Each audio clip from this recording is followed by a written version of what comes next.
Bom, gente, nesse vídeo aqui eu vou continuar falando sobre os bósons e eu tô aqui com dois objetivos nesse vídeo. Eu quero estudar o que está acontecendo no caso em que o meu potencial químico é menor do que zero. A gente viu no primeiro vídeo a condensação de Bose-Einstein, que é o que está acontecendo no caso em que o potencial químico é zero. E eu quero mostrar que aquele condensado que eu encontrei lá no vídeo anterior, ele realmente é uma fase diferente do gás, ou seja, o condensado está se comportando de uma maneira estatisticamente diferente de todo o resto do gás. Então, eu vou começar aqui considerando a pressão do meu gás com potencial químico menor do que zero, mas mesmo assim eu ainda vou separar aquele orbital de menor energia que é o responsável pela emergência do condensado. Então eu vou fazer beta de P, vai ser igual a 1 sobre V vezes ln de 1 menos 1 menos exponencial de beta mi menos 1 sobre V vezes a somatória sobre todos os orbitais, exceto o orbital que está gerando o condensado. Vou ter aqui ln de 1 menos exponencial de beta mi exponencial de menos beta epsilon. Vai ser bastante conveniente eu usar essas contas que vai deixar as coisas muito mais simples. Eu usar a fugacidade como variável, substituindo. Aqui eu vou ter beta da expressão, vai ser menos 1 sobre V, ln de 1 menos Z, menos 1 sobre V, somatório sobre o resto dos orbitais, ln de 1 menos Z, exponencial de menos beta epsilon. E a ideia toda é que se eu não estou, no caso de mi igual a zero, quando eu for para a situação de V indo para infinito, como Z é diferente de 1, esse pedaço aqui vai se tornar irrelevante. Ele só se torna realmente relevante na situação do condensado. Mas assim, eu vou considerar essas expressões aqui com esse orbital separado primeiro. E aqui eu posso fazer uma aproximação integral aqui, uma aproximação de contínuo. E basicamente essas duas partes vão estar falando exatamente do condensado e do que eu vou chamar a parte livre do gás. Vocês têm os bósons que estão, todos eles, coletivamente na estação de menor energia, e você tem o resto do gás que está nas estações de energia mais alta. Então eu vou fazer isso daqui, vai implicar então que beta da expressão vai ser igual a menos 1 sobre V, ln de 1 menos fugacidade, e aqui eu vou ter menos gama C, integral de 0 até infinito, raiz quadrada de epsilon, ln de 1 menos Z exponencial de menos beta epsilon de epsilon. Então, olhando agora primeiro o caso, mi menor do que zero, esse pedaço se torna relevante, eu vou ter beta P tende a menos gama C, integral de 0 a infinito, epsilon meio, ln de 1 menos Z exponencial de menos beta epsilon de epsilon, quando o volume vai para infinito, que aí realmente esse pedaço se torna relevante. Você vai ter uma fugacidade diferente de 1, o seu logaritmo dá finito, então se você dividir por um V cada vez maior, ele se torna relevante aquele pedaço, sobra só a sua aproximação de contínuo aqui.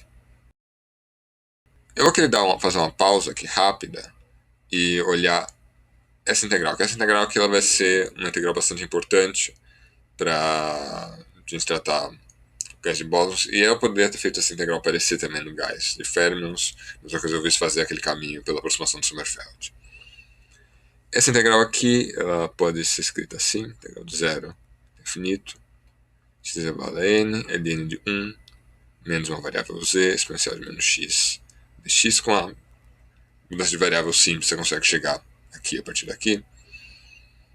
E essa integral que ela está conectada com uma função especial que é o polilogaritmo.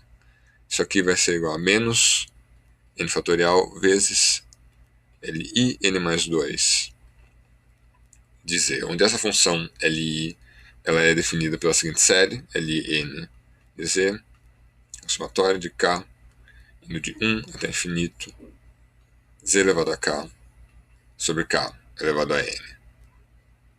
Então, por exemplo, Li 0 de Z vai ser igual a 1 sobre 1 menos Z.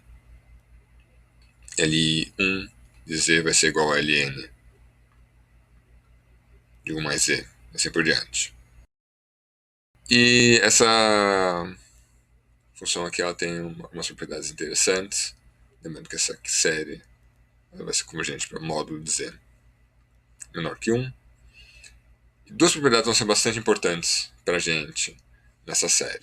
Se eu derivo essa série aqui, você pode ver que esse K cai para fora e fica K menos 1 aqui. Se você multiplicar por Z aqui dentro, dividir por Z do lado de fora e cortar o K que aparece aqui, você vai ter o seguinte. dz é de N dz vai ser igual a 1 sobre Z Li N menos 1 de Z. É só uma besteirinha que eu falei aqui. Aqui deveria ser Z1, Ln de 1 menos Z. Então você tem essas duas propriedades aqui. Você tem que se eu derivar o logaritmo, o polilogaritmo, a derivada é extremamente simples. Sai 1 sobre Z e você diminui em 1 a ordem do polilogaritmo.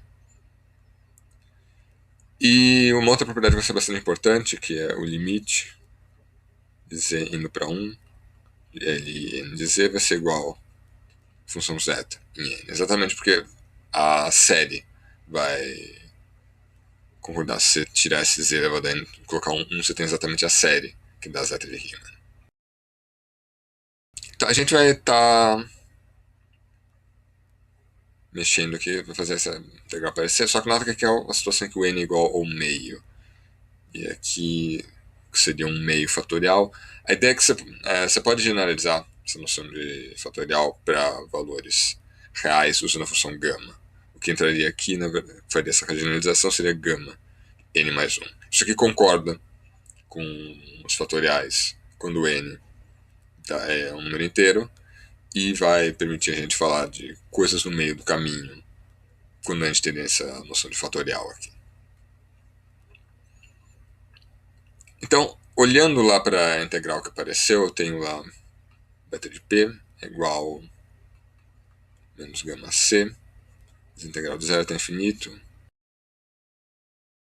raiz quadrada de epsilon vezes ln de 1 menos e exponencial de menos beta epsilon de epsilon. E aí você faz uma mudança de variável, x igual a beta epsilon, e aí para fazer aparecer esse epsilon ao meio de epsilon, isso aqui vai ter que me dar x ao meio de x dividido por beta elevado a 3 meios. Vou passar esse beta para fora e substituir isso daqui. Isso aqui vai me dar gama c sobre beta elevado a 3 meios vezes gama de 3 meios vezes Li de 5 meios de Z. Então, isso daqui vai ser a minha pressão. Essas expressões elas vão parecer meio complicadas de entender exatamente porque vai ter um monte de polilogaritmos aparecendo. Mas você tem que lembrar também que a gente está fazendo as coisas em função da fugacidade. A fugacidade seria complicada de entender, de interpretar realmente o que está acontecendo, mesmo se eu tivesse funções simples. Então não é uma perda tão grande de mexer com essas funções especiais. Uma outra coisa interessante vai estar acontecendo aqui se eu substituir quem é o C. Lembrando, o C era 1 sobre 4π ao quadrado, vezes 2m sobre a cortada ao quadrado, elevado a 3 meios. E eu vou juntar isso daqui junto com o fato que gama de 3 meios é igual a raiz quadrada de π sobre 2. Essa função gama ela tem valores analíticos também para quando o argumento é semi-inteiro. Então, dá para você fazer a conta que chegaria nela através de integrais gaussianas, por exemplo. Então, aqui o que vai aparecer, se eu considerar esse pedaço todo aqui, C, gama elevada a 3 meios, vai ter uma coisa que vai ser fisicamente interessante. Vamos dar uma olhada. Vou ter aqui C, 3 meios vezes beta elevado a 3 meios, que eu vou escrever em termos da temperatura, vezes esse cara, que é a escala de π sobre 2. Aqui eu vou pegar essa constante de Planck, vou escrever ela na forma não reduzida, h ao quadrado, e jogar para fora os 2π's que saem, vai ter aqui 2π ao cubo quando eu faço isso. Agora, juntando tudo, a gente vai ter o seguinte, vai aparecer aqui um 8, 4 com esse 4 com esse 2, eu vou ter π ao cubo, corto com esse π ao quadrado vai dar π, vezes esse cara aqui vai dar π, vai dar 3 meios, aqui vai aparecer 2m sobre h ao quadrado, vai dar 3 meios, vezes KBT vai dar 3 meios. Ou seja, você tem o seguinte, vou ter aqui 1 sobre lambda ao cubo, onde lambda é definido como sendo h dividido por raiz quadrada, 2πm KBT. E esse lambda ele tem, se você fizer a análise dimensional dele, ele tem dimensões de comprimento. E é bastante interessante o que significa esse comprimento lambda. Se a gente for ver lá quando eu estava encontrando os orbitais de energia do gás, a gente ia chegar na conclusão que a minha energia ia depender de alguns números quânticos, que é x, que y, que z, ia ser dada por h cortado ao quadrado, π ao quadrado sobre 2m L ao quadrado, que x ao quadrado, mais que y ao quadrado, mais que z ao quadrado, se eu estiver considerando um gás numa caixa cúbica de lado L. Expandir essa constante de Planck para deixar ela não reduzida, a gente vai ter aqui h ao quadrado sobre, esse π ao quadrado some, sobre 8m L ao quadrado vezes os Qs ao quadrado. Então o ponto é que esse daqui é a ordem de grandeza dos meus gaps de energia. Então os gaps de energia vão se tornar relevantes, eu vou começar a observar um comportamento mais quântico se o KBT for menor, muito menor do que isso daqui. Então vamos ver o que acontece quando eu considero KBT igual a h ao quadrado sobre 8m L ao quadrado. Isolando o L, você vai ter L ao quadrado igual a h ao quadrado sobre 8m KBT, tirando a raiz quadrada, a gente tem L igual a h sobre raiz quadrada de 8m KBT, que se você comparar com esse lambda, é basicamente lambda vezes raiz quadrada de 2π sobre 8. Isso daqui é bem próximo de 1, pelo menos em termos de ordens de grandeza. Então a ideia é que você vai estar num comportamento extremamente quântico quando esse comprimento lambda for da ordem do comprimento característico do seu sistema. Então por isso que a gente chama esse lambda aqui de comprimento térmico. Ou seja, quanto mais próximo ele estiver do comprimento característico do meu sistema, mais eu vou precisar levar em conta a mecânica quântica. É mais ou menos como se fosse as distâncias dentro das quais eu preciso levar em conta o comportamento quântico. O quanto que é pequeno, digamos assim, para eu começar a observar efeitos quânticos a essa temperatura. Então, você vê que quanto menor for a temperatura, maior é o comprimento térmico, então eu consigo observar comportamentos quânticos em escalas maiores, basicamente. Então, substituindo aqui, a gente vê então que beta P vai ser igual a gama vezes Li 5 meios de Z, dividido por lambda ao cubo. Isso daqui vai ser igual a 1 sobre V ln de xi, essencialmente, se eu escrever isso aqui em termos da função de partição grande canônica. Então, ou seja, isso aqui vai me dar então ln de xi, que vai ser igual a gama V, Li de 5 meios sobre Z elevado a lambda ao cubo. A próxima coisa que eu vou tirar agora, agora que eu tenho a minha função de partição, vai ser o número de partículas e daí eu vou usar a pressão para tirar a energia interna. O número de partículas vai ser igual a del phi del mi. Isso aqui vai ser então del mi de menos 1 sobre beta ln de xi. Só que como eu estou escrevendo as coisas em termos da fugacidade, eu vou fazer uma regra da cadeia rápida aqui, menos 1 sobre beta, del zzinho, del mi, delzinho, ln de xi. E substituindo tudo, eu vou ter aqui, então, menos gama v sobre beta, lambda ao cubo. Lembrando que aqui eu estou considerando a temperatura e a fugacidade como se fossem variáveis diferentes. Então, por exemplo, aqui você não vai ter uma interação entre derivados de temperatura e derivados de fugacidade. Então essa é uma outra vantagem de você usar a fugacidade como uma variável ao invés do potencial químico. Você não tem mais essa mistura com a temperatura que você tinha quando você considerava beta-mi. Então eu vou ter aqui menos gama v sobre beta lambda ao cubo, del z, del mi, vai ser del mi, exponencial de menos beta, mi, e del z da ln de xi vai ser, o que vai sobrar vai ser agora a derivada no polilogaritmo, que vai me dar o polilogaritmo com ordem reduzida, e eu divido por z no final. Isso aqui vai me dar menos beta vezes z. Então, cortando aqui as coisas que vão simplificar, a gente vai ter gama v sobre lambda ao cubo vezes polilogaritmo de ordem 3 meios avaliado na fugacidade. Esse aqui vai ser o meu número de partículas. E uma coisa que é bastante importante aqui é que eu estou considerando mi menor do que zero. Então esse daqui, na verdade, é o número de partículas na fase livre. Isso vai ser importante quando estiver comparando as coisas com o condensado. Finalmente, agora eu vou voltar aqui para a pressão, usar aqui a energia interna é 2/3, não, peraí, 3 meios PV. Então, eu basicamente passo o V para cá, o beta para cá. Eu tenho, então, isso aqui vai ser igual a 3 meios do ln de xi. O ln de xi vai ser gama V sobre lambda ao cubo vezes o polilogaritmo de ordem 5 meios. Então, essa aqui vai ser a minha energia interna.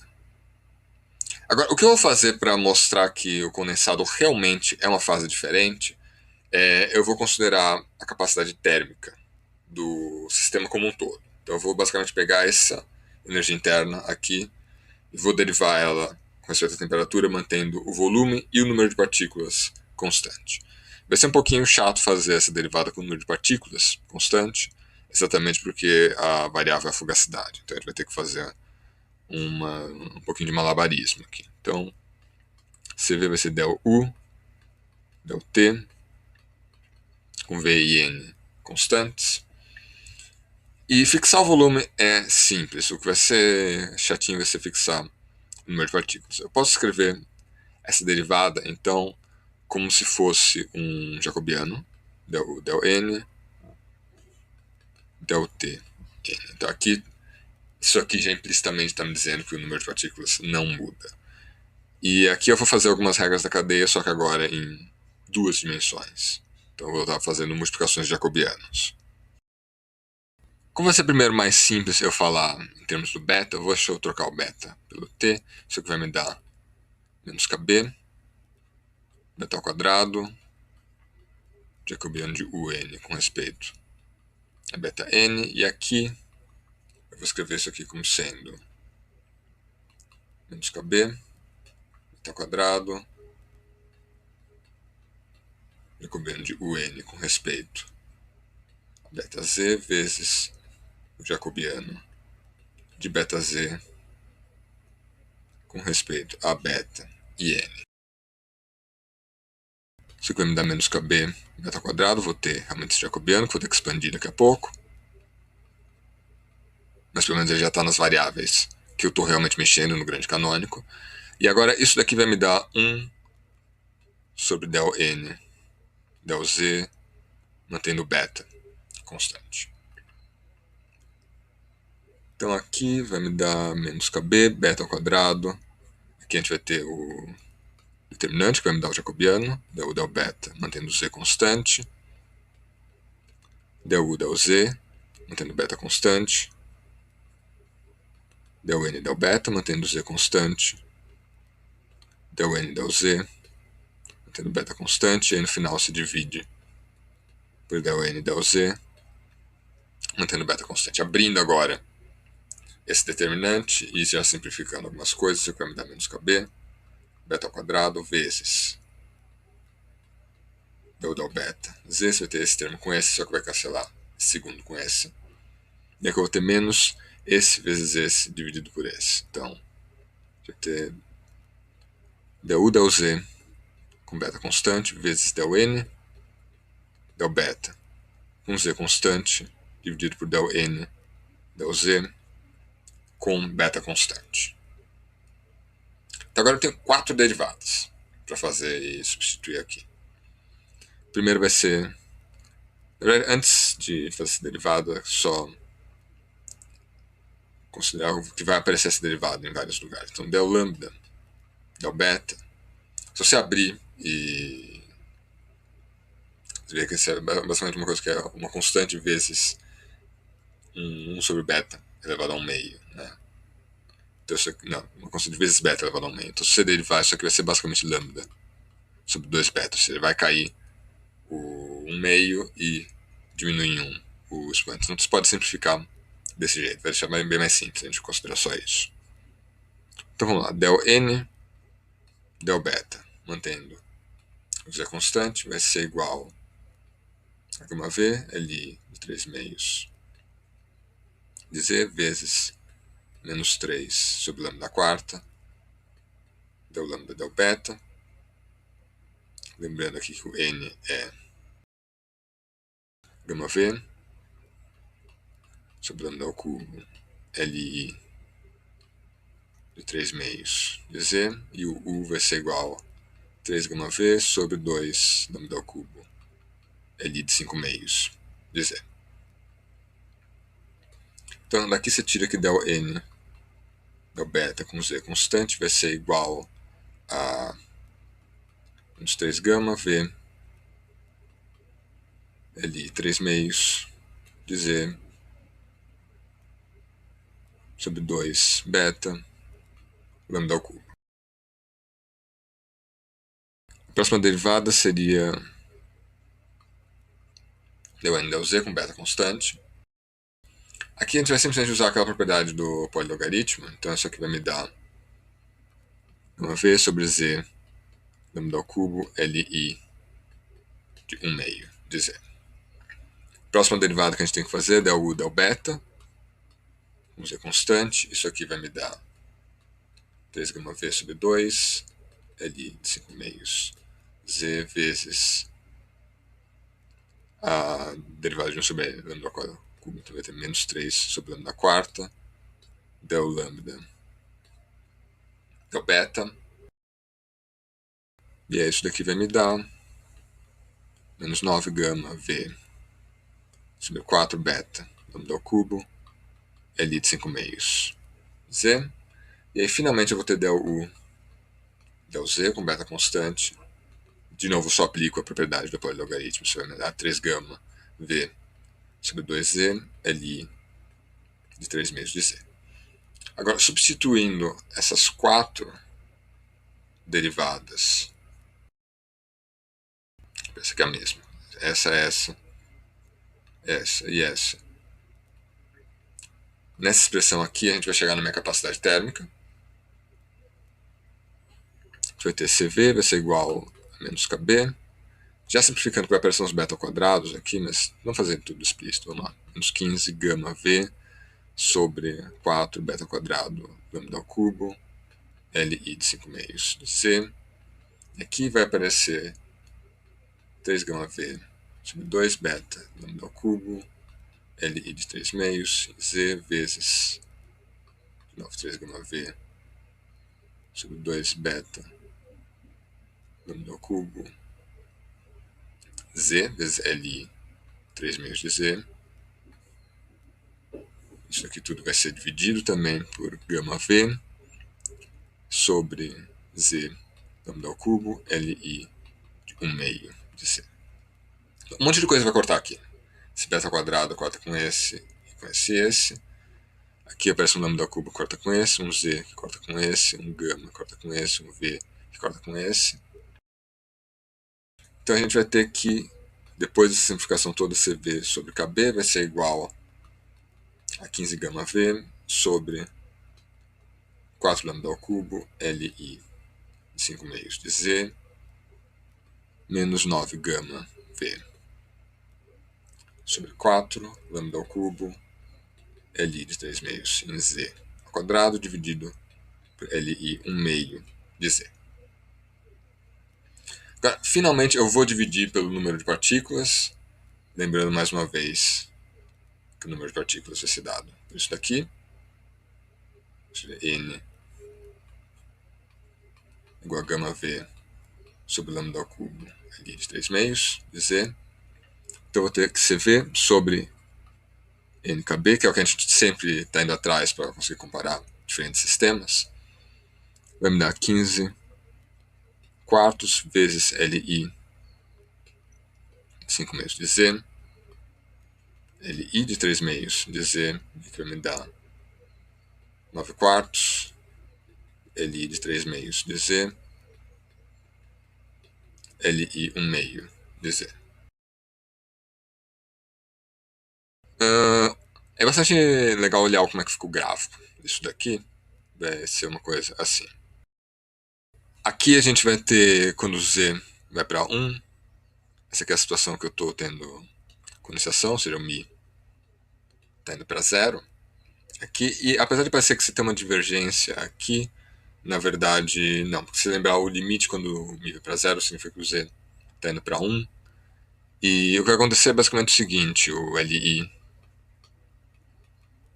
no meio de Z vai para o infinito, então esse termo aqui, segundo, some, enquanto que o LI de 5 meios e de 3 meios vai estar indo para zeta, ou seja, então aqui esse limite aqui na verdade é 15 quartos de zeta de 5 meios sobre zeta de 3 meios, que é mais ou menos 1,9, ou seja, isso aqui não é uma divergência. É uma falha de analiticidade, ou seja, a derivada do C sobre NKB com respeito ao Z é infinita nesse ponto.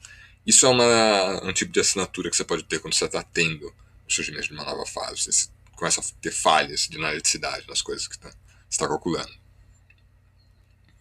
Aqui eu vou ter o limite clássico, que é quando o Mi vai para menos infinito. E quando o Mi vai para menos infinito, se lembrar como é que era a expressão do meu polilogaritmo, a gente tinha uma coisa assim. E a ideia é que só sobra o primeiro termo. Ou seja, quando o Z está indo para 0, você pode truncar e deixar só o primeiro termo é sempre Z. Aqui. Se você substituir Z aqui, esses caras todos cortam, você tem 15 quartos menos 9 quartos. O resultado dá 3 meios, que é exatamente o resultado de equipartição de energia. Ou seja, você está recuperando também o comportamento clássico aqui quando o Mi vai para menos infinito. Tá, agora eu vou deixar essa expressão aqui e eu vou analisar o que está acontecendo com um pouquinho mais de detalhe com o caso Mi igual a 0.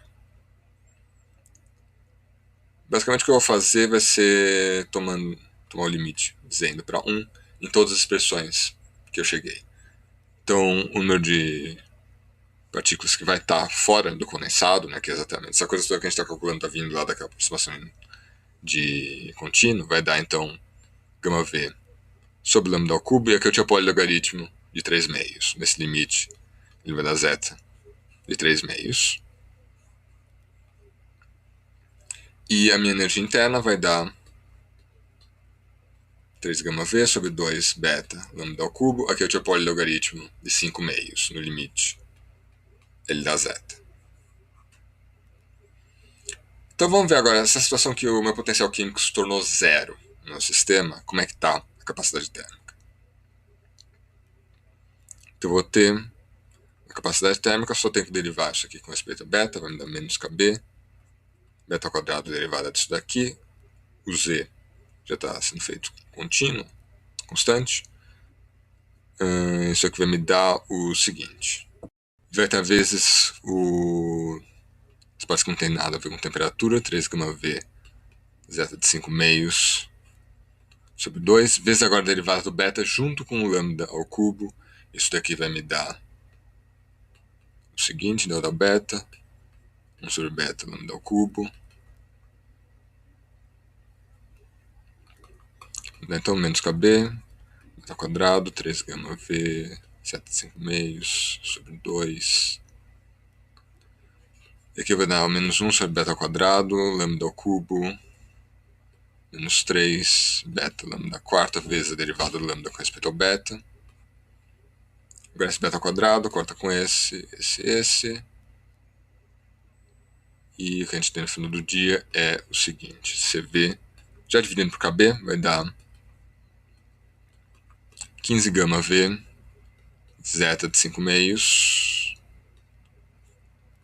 sobre 4, lambda ao cubo. Então você vê que você tem aqui o seguinte, né, CV sobre NKB vai ser basicamente proporcional a 1 sobre ρ, e abrindo também o lambda,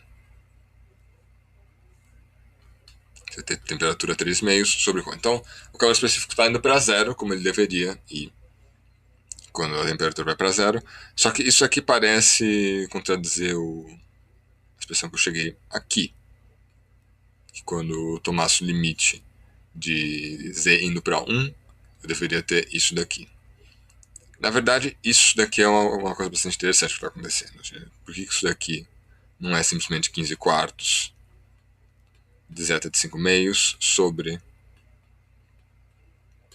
zeta de 3 meios? Lembrando que eu obtive isso daqui a partir da aproximação do contínuo, ou seja, eu estava considerando exatamente a parte que tinha os modos que não contribuem para o meu condensado. Então, o que eu vou fazer vai ser o seguinte, eu vou considerar que, basicamente, isso aqui vai ser como se fosse o CV tio de E, seria basicamente o seu CV sobre NKB, só que para esses modos que não tem nada a ver com condensado. E agora vamos ver o que está acontecendo aqui. Eu vou ter CV sobre KB, esse daqui, que tem a ver com o sistema como um todo, vai ser igual a contribuição dos modos que não estão contribuindo para o condensado, vezes as partículas que não estão no condensado, mais o que deveria ser a contribuição do condensado, vezes o número de partículas que está no condensado. Então isso aqui vai me dar 15 quartos, zeta de 5 meios sobre zeta de 3 meios, ou seja, esse resultado que eu obtive aqui, vezes agora quantas partículas não estão no condensado, ou seja, esse NE aqui. Se você multiplica aqui, você chega agora em gama V, sobre lambda ao cubo, zeta de 3 meios, esse cara corta com esse, e você obtém exatamente esse termo aqui.